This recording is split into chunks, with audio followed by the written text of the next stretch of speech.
मोदी जी की बात करें तो फिर हमारे मिनिस्टर्स कैसे पीछे रह सकते हैं? जी हाँ, ख्वाजा आसिफ साहब की तरफ से स्टेटमेंट आया है, जो कि हमारे डिफेंस मिनिस्टर हैं आजकल। उनका कहना ये है कि जी हमें जो है वो प्राइम मिनिस्टर मोदी के विजिट पे कोई एतराज नहीं है और हमें कोई फर्क नहीं पड़ता।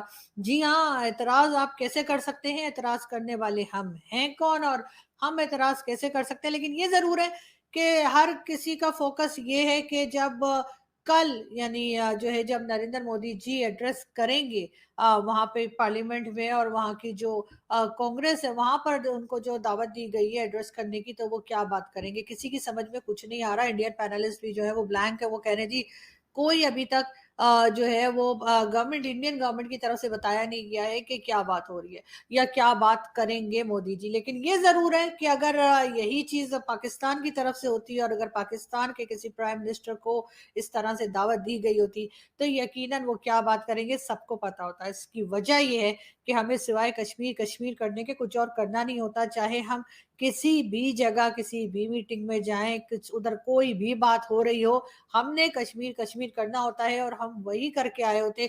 इसलिए मेरा ख्याल है कि ये चीज जो है वो कम से कम इंडियन प्राइम मिनिस्टर की जो बात होगी, जो एड्रेस होगा, उसके बारे में अभी तक लोगों को कुछ मालूम नहीं है ठीक से कि वो क्या एड्रेस करने जा रहे हैं। लेकिन वही बात है कि अगर यही चीज पाकिस्तान के साथ होती तो शायद सिवाय कश्मीर के हम कोई बात ना करते। हालांकि बहुत से इश्यूज हैं जिस पे बात की जा सकती है और बात करनी भी चाहिए, मगर अनफॉर्चुनेटली हमारे जो मिनिस्टर्स होते हैं वो जब भी कहीं जाते हैं वो सिवाय कश्मीर के कोई दूसरी बात नहीं करते। ट्विटर हैंडल देखें कि पीएम मोदी जो हैं वो किस तरह लाइन में लग के जनाब बहुत बड़े बड़े बड़े थिंक टैंक्स के जो हेड्स हैं वो सारे बैठ के वहाँ पे मोदी साहब को मिलने आए हुए हैं।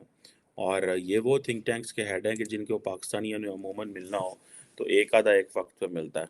ठीक है जनाब।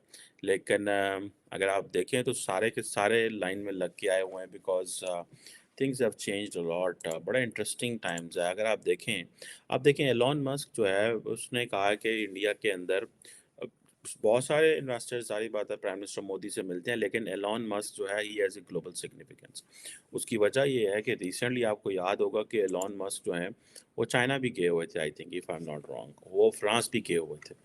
और अमेरिका में जहाँ पे प्राइम मिनिस्टर मोदी बाकी लोगों को मिले हैं इनको भी मिले हैं। लेकिन वो जो बात कर रहे हैं कि वो कह रहे हैं कि हम बहुत जल्द एक तो टेस्ला ले जाएंगे। और मस्क के अलावा तकरीबन और भी कोई 20 एक बिजनेस लीडर्स जो हैं।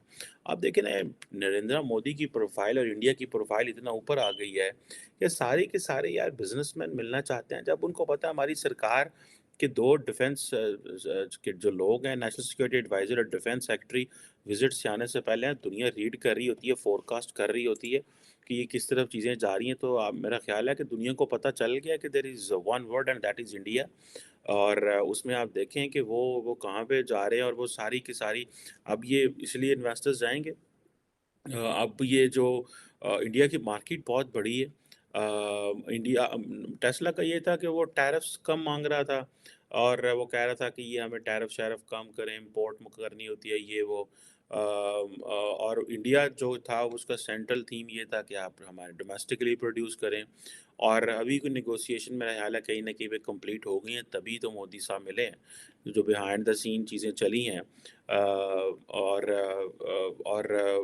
ये कहा चाहे पिछले साल अगर आप पिछले महीने मई में ये बात चली थी कि भारत जो है और टेस्ला जो है वो कहीं ना कहीं इस बात पे एग्री हो गए हैं कि जो मैन्युफैक्चरिंग है वो इंडिया में होगी। और ये इसमें ये समझें कि जो इंडिया की जो टाटा मोटर्स है जो कि बेसिकली उनका टाटा ग्रुप है इस वक्त वो जो इलेक्ट्रिक व्हीकल है उसमें 80% शेयर उनका अकेले का है। तो ज़ाहिर बात है जब ये आएगी तो वो भी सफ़र करेंगे वन वे और दी अदर 80% से। और क्योंकि उनकी अपनी जो इलेक्ट्रिक व्हीकल की क्रेडिबिलिटी और है जो बाहर से मैन्युफैक्चर जाता है उसकी और है। ये इसी तरह है कि फॉर इंस्टेंस अगर एप्पल इंडिया में मैन्युफैक्चर हो रहा है तो उसकी वो क्रेडिबिलिटी टेस्ला का ओनर भी है और वो आर्टिफिशियल इंटेलिजेंस और इंफॉर्मेशन टेक्नोलॉजी में बहुत ज़्यादा इन है। बेसिकली 21st सेंचुरी में आप कह सकती हैं कि सबसे ज़्यादा कंट्रीब्यूशन है एलॉन मस्क की। देखें जी जो नरेंद्र मोदी है वो अपने कुछ रिलीजियस सेक्ट्स को लेके इंतहाई वायलेंट किस्म का आदमी है। जो उसने गुजरात में मैसेकर किया वो एक अलग चीज़ है, लेकिन वो अपने मुल्क के साथ बहुत ज़्यादा मुखलिस है। मतलब कि वो अपने मुल्क को बिल्कुल स्काई रॉकेटिंग फोर्स से मेरे ख्याल से वो तरक्की करना चाहता है और वो बहुत ज़्यादा काम कर रहा है। 1.3 ट्रिलियन डॉलर्स का गालिबन वो इंफ्रास्ट्रक्चर बिछा रहा है रोड्स का पूरे इंडिया में, और वो टेक्नोलॉजी को बहुत ज़्यादा प्रेफरेंस देता है, बहुत ज़्यादा। आपने बोला कि वो इंडिया के लिए काम कर रहे हैं। अब इंडिया में हिंदू भी आते हैं, सिख भी आते हैं, मुस्लिम भी आते हैं, ईसाई भी आते हैं। सेकंड लार्जेस्ट मेजोरिटी है मुस्लिम्स की। तो आप क्या कहना चाह रहे हैं कि हर तबके के लिए प्राइम मिनिस्टर मोदी काम कर रहे हैं या सिर्फ एक तबके के लिए? नहीं जी, जहाँ तक ओवरऑल इंडिया का तल्लक है तो वो मेरे ख्याल से जहाँ टेक्नोलॉजी का सवाल आता है या ग्रोथ का सवाल आता है तो आई डोंट थिंक सो कि वो इस चीज़ से उसे कोई लेना देना है कि इससे फ़ायदा हिंदू मुसलमान सिख कौन उठा रहा है। वो इन जनरल इंडिया को एक बहुत ज़्यादा पावरफुल स्टेट बनाना चाहता है, मिलिटरली भी, टेक्नोलॉजी के हिसाब से भी और इकोनॉमिकली भी। वो एक इंडिया को सुपर पावर बनाना चाहता है और मेरे ख्याल से ये सफ़र मनमोहन सिंह ने शुरू किया था जिससे नरेंद्र मोदी ने अपने अरूज पे पहुंचा दिया।